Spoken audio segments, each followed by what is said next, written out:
As someone who works with women on a daily basis in a mentoring capacity, I know firsthand that there are many women that believe that if they keep their legs closed long enough, then God is gonna send them their knight in shining armor to sweep them off their feet. A husband that will be everything they wanted them to be and treat them like the queen they are. So, when it doesn't happen, meaning they get older year after year after year and still no marriage, they're still unmarried, or if they are routinely witnessing sexually active women marrying the type of man that they wanted, there starts to become this bitterness, some resentment there, and an entitled attitude of, how did she get him? I've been living for the Lord. I've been keeping my legs closed. How did she get married before me?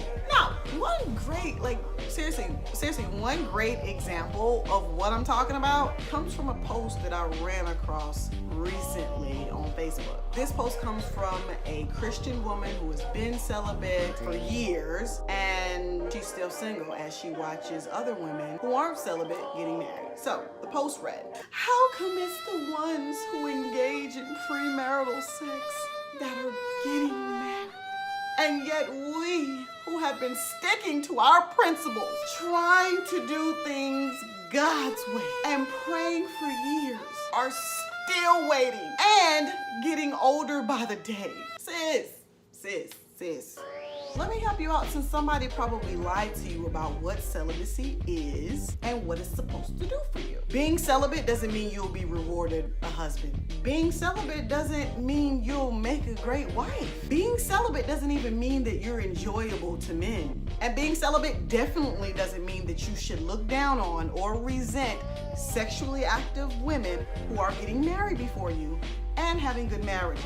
Some of them even get to the point where they're so upset and so disgruntled with their situation, they start shouting the whole stay winning mantra.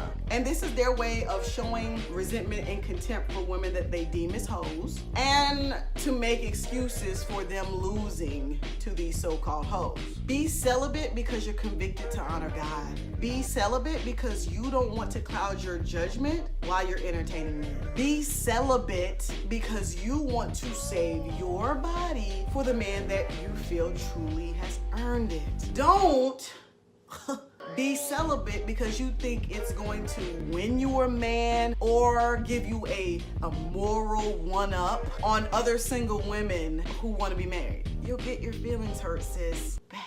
Let me share something with you right quick. There is much more that goes into maintaining the attraction of a man for commitment and making a marriage work than sexual discipline alone. Let me say this again. I'm going to say it again. There is much more that goes into maintaining the attraction of a man for commitment and making a marriage work than sexual discipline alone. Again, I don't know who lied to you, sis, but your vagina, it isn't some magical wand that you wave around and it grants your romantic wishes based upon how well you control it. Just look at it this way. Being celibate and thinking that that is going to guarantee you that you'll be rewarded with a husband and make a good wife is the equivalent of you giving your life to God and thinking that that guarantees that you'll have good health and great wealth. It don't work that way, sis. You need other skills for that. In the true words of Candace Bimbow, hoes winning ain't got nothing to do with you losing, sis.